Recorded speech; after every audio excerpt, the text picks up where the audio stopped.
Hai, Assalamualaikum warahmatullahi wabarakatuh. Okey, apa khabar semua anda di rumah? Okey, baik. Pertama sekali cikgu nak ucapkan terima kasih sebab sudi lagi menonton video cikgu untuk kali ini. Okey, bersama cikgu Nadira. Okey, untuk tajuk kita pada kali ini, untuk video kali ini cikgu akan terangkan sains tahun 5 yang bertopik haba. Okey, tajuk kita hari ini adalah haba. Okey. Jadi untuk apa yang kita akan belajar sepanjang pembelajaran dalam ni adalah kita nak tahu apa itu suhu, apa itu haba, seterusnya teknik untuk menggunakan termometer, seterusnya macam mana panas dan sejuk itu berlaku, dan pengembangan dan pengecutan bahan, dan last sekali kita nak tengok teknik dalam prinsip haba dalam kehidupan seharian kita. Okey, di sekeliling kita apa prinsip haba yang boleh berlaku. Okey.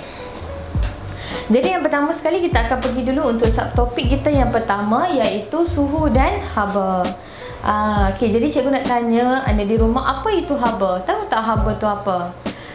Kan? Okey, haba ni adalah sesuatu tenaga. Okey, dia sama juga macam tenaga cahaya. Yang sebelum ni kita belajar tajuk cahaya, tapi hari ni kita nak fokuskan satu tajuk, iaitu tajuk haba. Okey, jadi haba ni kita tak boleh lihat. Boleh nampak tak haba? Kita tak boleh lihat, dia tak boleh diciptakan dan tak boleh dimusnahkan.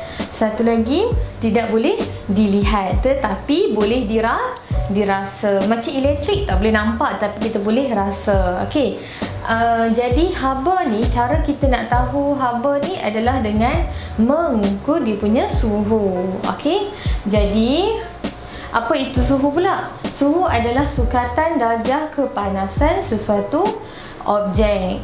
Okey, jadi kalau semakin tinggi suhu, semakin tinggilah, semakin panaslah haba dia. Contoh macam kamu demam, lepas tu pergi jumpa doktor, pertama sekali doktor akan buat apa? Betul, dia akan ambil termometer, akan check, kan? Ataupun sekarang ni pakai scan tu. Okey, letak kat telinga ke dalam mulut. Okey, jadi dia tengok, okey, contoh 37.8 darjah Celsius. Jadi itulah kamu punya suhu badan. Jadi kalau tinggilah panas, lagi tinggilah bacaan suhu tersebut. Jadi suhu ni macam mana kita nak ambil dia, unit dia, macam mana kita nak sukat dia. Nak tengok suhu ni macam mana, kita guna termometer. Semua orang tahu kan termometer? Cikgu tak ada lah pula nak tunjuk. Okey, termometer macam cikgu lukis ni lah. Okey, kalau dekat sekolah kan biasa kita masa makmal ada cikgu tunjuk, okey ni termometer. Dia ada macam merah kat dalam tu kan, ada bola merah. Ya, itu kita panggil yang mercury kat dalam tu, okey. Jadi kita nak sukat suhu dan haba ni menggunakan termometer. Jadi apa dia punya unit piawan? Kalau kita timbang berat kita pun ada unit, contohnya kilogram, gram, betul tak? Jadi untuk suhu dan suhu ni pun kita ada unit piawan kita yang kita guna adalah darjah Celsius. Nampak tak tanda C? Lepas tu dia ada bulat kecil dekat atas. Macam ni, okey? Itu adalah unit piawan bagi haba. Okey, jadi dah faham dah apa itu suhu, apa itu haba. Okey, dia berkait rapatlah. Haba tu rasa, kita boleh rasa. Suhu tu bacaan. Okey? Seterusnya kita pergi kepada teknik menggunakan termometer. Yang ni kenapa? Kita kena belajar juga. Sebab penting. Sebab kalau kita tak handle dengan betul, mungkin bacaan yang kita dapat tu salah. Ada ralat dekat situ. Okey? Jadi apa itu termometer? Adalah alat untuk mengukur suhu. Okey, jadi kamu masuk dalam makmal, pergi sekolah, masuk dalam makmal, cikgu ada sediakan bikar, letak panaskan di atas penunuh Bunsen. Okey, ada bikar, air panas lah. Maksudnya bayangkan ini air panas. Yang pertama sekali kena pegang termometer. Anggap ini termometer cikgu Okey, ini yang bawah dia yang ada bulat tu. Nampak tak? Ini berbuli tu, kat bawah dia macam ada bulat. Anggapkan yang ni yang bawah. Okey, jadi kalau nak pegang termometer, jangan boleh pegang daripada sini. Jangan pegang daripada sini. Okey, terbalikkan macam tu. Ini salah. Okey, cara nak pegang dia kena pegang daripada atas. Okey, faham? Kena pegang termometer secara menegak pada batangnya, bukan pada berbulinya. Jadi pegang pada batang dia kat atas ni. Pegang macam ni je. Okey? Dah pegang, dah pandai pegang. Sekarang kita nak test air dalam beaker. Kita masukkan termometer kita dalam air. Rendam termometer ke dalam air panas tanpa menyentuh bawah beaker. Okey, ini penting, tanpa menyentuh bawah beaker. Tunggu sehingga paras merkuri berhenti bergerak. Okey. Yang ni masukkan dalam beaker. Masukkan sampai takat sini saja, nampak? Gambar yang cikgu lukis ni tak sampai pun dekat bawah ni. Betul tak? Okey, sebabnya dia tak boleh sentuh dekat bahagian bawah beaker. Nanti dia punya bacaan dia salah. Okey, tak tepat.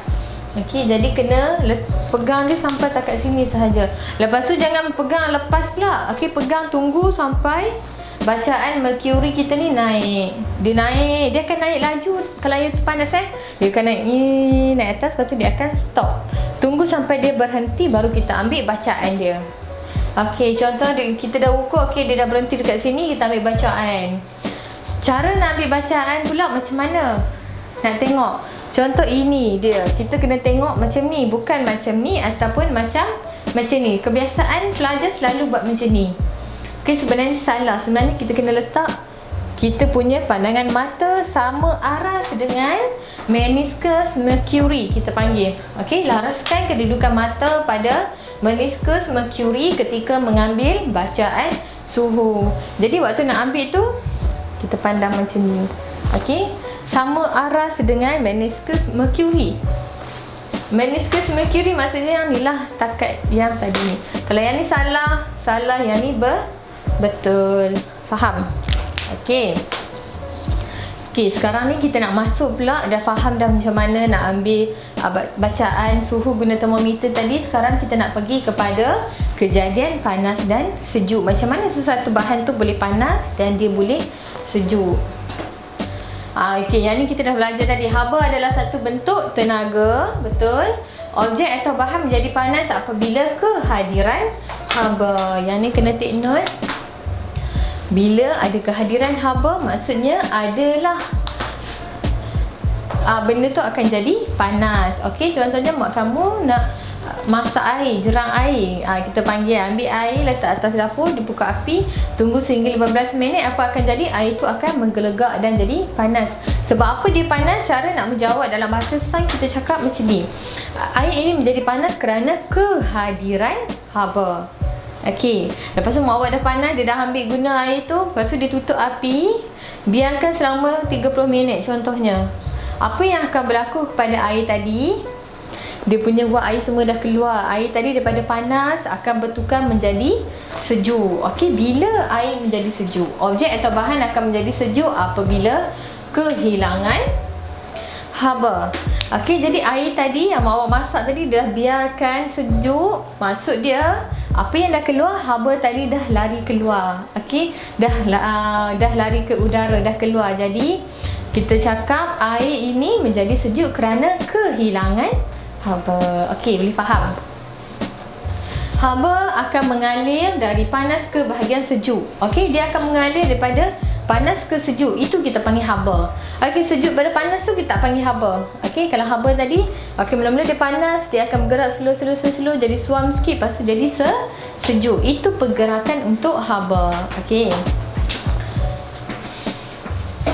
Okey, sekarang kita akan masuk kepada pengembangan dan juga pengecutan bahan. Okey, jadi kan tadi cikgu ada cakap suatu bahan tu bila kehadiran haba dia akan jadi panas. Okey, sekarang kita nak tengok apa yang terjadi kepada bahan ataupun objek tersebut bila dia terkena haba. Apa yang akan jadi?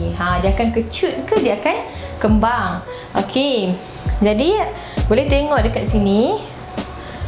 Okey, yang ni cikgu nak nanti kalau rajin bolehlah salin nota ni dalam buku. Sekarang kita nak tengok apa jadi kepada bahan tersebut bila kita panaskan dia ataupun kita biarkan dia sejuk. Kita pergi dulu yang pertama. Baca dulu yang ni. Objek ataupun bahan akan mengembang. Okey, dia akan mengembang apabila dipanaskan atau menerima haba. Objek ataupun bahan itu akan mengecut apabila disejukkan ataupun dia kehilangan haba.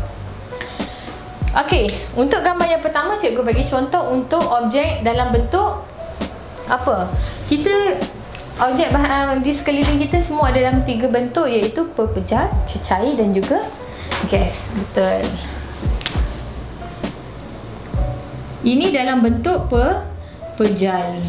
Okey, ini adalah air. Atau bukan panggil air lagi, kita panggil cecair. Okey, liquid. Ini adalah gas. Okey, jadi berbola besi ini rantai dia cikgu tak nak lukis real.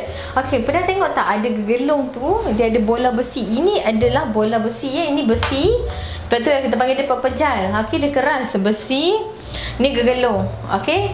Sewaktu dia sejuk, maksudnya dalam keadaan yang biasa, gegelung ni dia boleh masuk dalam lubang ni. Lingkaran bulatan ni dia boleh masuk dan melepasi dia. Faham tak? Maksudnya ada gegelung, bola tu masuk dan boleh lepas. Jadi kita nak uji kaji, nak tengok kalau kita panaskan, apa yang jadi dekat pepejal ni. Kita panaskan dia dalam masa yang tertentu. Kita tengok berbola besi tadi tu dah tersekat.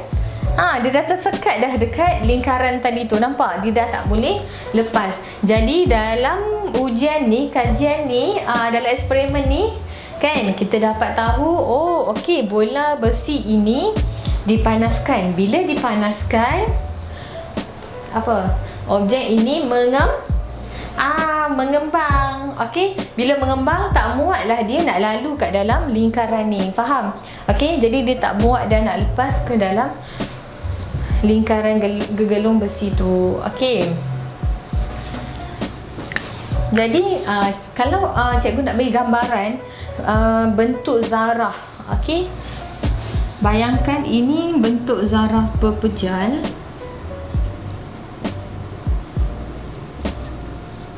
Okey, ini pepejal, berbola besi yang tengah sejuk tadi. Lepas tu bila kita panas, zarah ni dia akan bergerak. Dia akan berjauhan antara satu sama lain. Bila kita dah panaskan. Bila kita panaskan, dia akan bergerak kat sini. Sini. Okey, faham? Jadi yang zarah yang tadi tu, tempat yang sempit, dia akan bergerak menjauhi satu sama lain sebab kita dah panaskan, dia pun dah mengembang dan isi padu dia pun telah meningkat. Okey, bila dah kembang, sebab itulah tadi saya jadi besar sikit, dia tak boleh nak lepas gegelung tadi. Jadi kita kata apa? Pepejal ini mengembang kerana menerima haba. Okey, inilah kalau nak bayangkan bentuk zarah dia tu, dia mengembang. Okey, dia bergerak. Okey, tadi pepejal, sekarang kita pergi kepada cecair. Okey, kita ada air. Kita ada sini adalah bikar. Lepas tu kat tengah ni kita ada letakkan dalam tube macam straw. Bayangkan macam straw tapi sebenarnya dia besi, dia kaca. Okey. Ada tube dekat sini. Sekarang ni dia letak air dalam keadaan biasa. Jadi cecair dalam keadaan mengecut. Keadaan biasalah mengecut. Jadi paras air menurun. Okey, nampak ni, air tak ada masuk pun kat dalam ni. Ini kalau langkun, okey, biasa. Jadi bila kita panaskan, cuba tengok. Bila kita panaskan, air tadi dia mengembang. Dia akan bergerak berjauhan antara satu sama lain. Dia punya zarah-zarah dia. Faham? Jadi bila dia mengembang, dia akan bergerak. Dia tak tahu nak pergi mana. Dia akan bergerak naik masuk kat dalam tube ni. Nampak tak? Sekarang ni tube tadi daripada kosong, sekarang dia naik dah dekat atas. Boleh faham? Ini bukan ada kita pergi yang seduh dia ke tak? Bergerak sendirilah. Okey, sebab kita panaskan, air tadi mengembang, dia akan naik ikut tube ni. Naik ke sampai paras atas ni. Okey, jadi sebab cecair tadi mengembang dan paras air meningkat. Okey, boleh faham Sekarang kita pergi kepada bentuk gas. Okey. Mula-mula kita isi belon. Ini kelalangkun. Kita letak belon. Letak belon ke atas dia. Isi ais. Maksudnya di dalam keadaan sejuk. Iaitu bila dia sejuk, maksud dia apa? Objek tu sedang gas tu sedang mengecut. Okey, udara sedang mengecut. Jadi bila kita letak air panas, kita panaskan dia, dia mula nak mengembang. Gas tadi mula nak mengembang, zarah-zarah dia sedang bergerak berjauhan. Nampak bila dia bergerak, belon tu mula mengembang. Nampak tak ni perubahan dia? Jadi cikgu harap semua orang anda semua dapat faham lah. Okey, situasi yang cikgu bagi ni pepejal, cecair dan juga gas. Okey, sekarang kita masuk kepada aplikasi prinsip haba. Okey, jadi cikgu ada 4 contoh dalam ni. Okey, yang pertama, perasan tak kabel elektrik yang awak lalu kat tepi-tepi jalan kan? Cuba tengok kabel elektrik. Kan pada waktu siang dengan waktu malam ada beza tak? Okey. Okey, jadi kabel elektrik ni orang yang cipta dia lah, yang buat dia ni memang akan pasangkan kabel elektrik ni dipasang secara kendur supaya dia tak putus bila sejuk ataupun di waktu malam. Okey, sebab waktu siang dia akan kembang, dia akan kendur. Tapi waktu malam dia akan tegang. Okey, jadi kalau kita buat dah memang tegang, nanti waktu malam dia akan cepat putus. Okey, nombor 2. Okey, nombor 2 boleh buat dekat rumah. Misal kata kamu ada botol sos, susah ketatnya nak buka. Okey, jadi dengan caranya adalah ambil air panas, masukkan penutup botol sahaja masuk dalam air, tunggu seketika, lepas tu terus buka. InsyaAllah boleh buka. Okey, sebab apa? Tadi objek tadi tu dia kembang. Bila kembang, dia dah boleh buka dengan mudah. Okey, yang ketiga aplikasinya adalah dekat landasan kereta api. Okey, tengok landasan kereta api di bawah panas terik kan. Okey, jadi dia ada ruang-ruang kecil. Nampak tak ni? Dia ada ruang-ruang kecil antara landasan kereta api supaya landasan kereta api ini tidak mudah bengkok bila dia mengembang. Okey, bila dia kembang dia takkan mudah membengkok. Okey, nombor 4 adalah kita punya batu bata tu memang disusun secara jarak-jarak. Ruang-ruang kecil antara kepingan bata konkrit untuk mengelakkan daripada cepat retak dan juga merekah. Okey. Jadi itu sahaja okey untuk tajuk cikgu. Jadi cikgu nak bagi beberapa soalan. Okey. Tolong jawab soalan ni. Okey, get ready. Nombor 1. Tandakan right pada pernyataan yang berikut dan salah untuk pernyataan yang salah. Okey, jadi kamu jawablah dalam hati. Betul lah cikgu. Okey. Nombor 1. Unit metrik bagi suhu ialah darjah Celsius. Betul atau salah? Okey, nombor 2. Apabila air menerima haba, suhunya menurun. Betul atau salah? Apabila air menerima haba, suhunya akan menurun. C. Apabila air kehilangan haba, suhunya bertambah. Cikgu dah cakap tadi, cuba tengok balik. Suhu disukat dengan menggunakan termometer. Betul tak? Suhu disukat menggunakan termometer. Nombor 2, kena jawab secara ni lah, tulis bukannya betul salah. Apakah yang akan berlaku jika bahan dipanaskan? Apa yang dia akan berlaku? Kita dah belajar tadi, bila dia panas dia akan okey, jawab Nombor 3, apakah yang akan berlaku jika bahan itu disejukkan? Nombor 4, mengapakah rel kereta api dipasang dengan sedikit ruang di antaranya? Okey, cikgu macam nak tutup jawapan kat belakang ni. Kenapa rel kereta api dicipta dengan sedikit ruang di antaranya? Bagaimanakah, nombor 5, bagaimanakah anda boleh membuka penutup botol yang ketat? Bagaimanakah anda boleh membuka penutup botol yang ketat? Okey. Jadi selamat menjawab. Okey, jadi itu sahaja untuk video cikgu kali ini. Terima kasih sangat-sangat semua yang sudi menonton video cikgu daripada awal sampailah habis. Okey, jadi cikgu harap dapatlah membantu anda di rumah untuk membuat ulang kaji bagi subjek haba. Bagi tajuk haba, subjek sains tahun 5. Okey, jadi jangan lupa untuk subscribe YouTube channel Pusat Tuition Malaya. Like dia orang punya blog ke website e-tuition. Banyak senarai video dekat sana, boleh tonton dengan free. Okey, stay safe everyone dekat rumah dan jangan lupa ulang kaji. Okey, insya-Allah kita akan bertemu lagi. Okey, jaga diri semua. Bye. Assalamualaikum.